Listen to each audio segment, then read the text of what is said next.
estados y las sociedades tienen mayores o menores grados de probidad o de corrupción. En el caso colombiano es especialmente grave.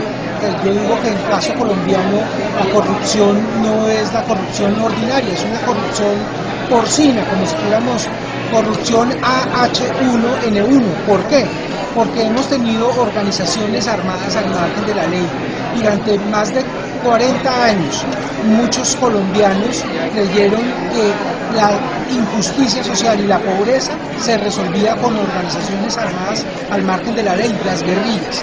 Y durante un tiempo no tan extenso, pero sí de varias décadas, también se creyó que el problema de la inseguridad, de la extorsión, del secuestro, se solucionaba también con organizaciones armadas al margen de la ley. Eso hizo que el caso se disparara y se agravara, porque no hubo reconocimiento oportuno de la legitimidad del Estado, y por eso tocó hacer una Asamblea Nacional Constituyente para reconstruir el pacto social, cultural, ético, político y jurídico, vertir una nueva constitución. Y tuvimos que transcurrir un tiempo más y tener un liderazgo y un gobierno que permitiera construir un nuevo consenso sobre la ilegitimidad de cualquier organización armada al margen de la ley. Pero eso hizo un daño enorme en el Estado y en la sociedad.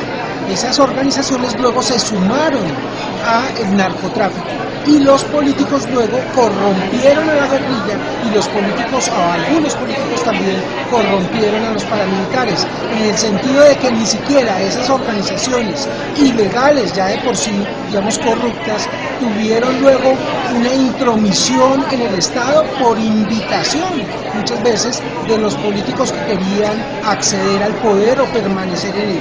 Y por eso lo que conocemos como la paz política o la parapolítica.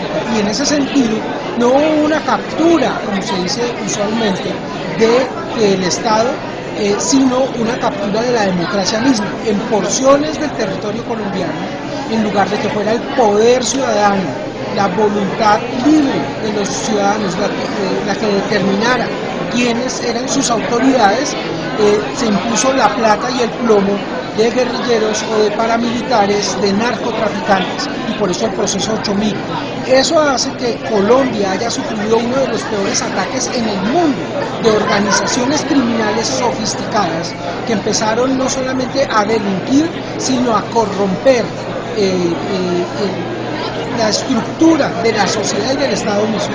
Y por eso también ese ataque tan fuerte ha sido respondido por la propia sociedad colombiana y por el Estado colombiano y por sus gobiernos para contrarrestar ese ataque.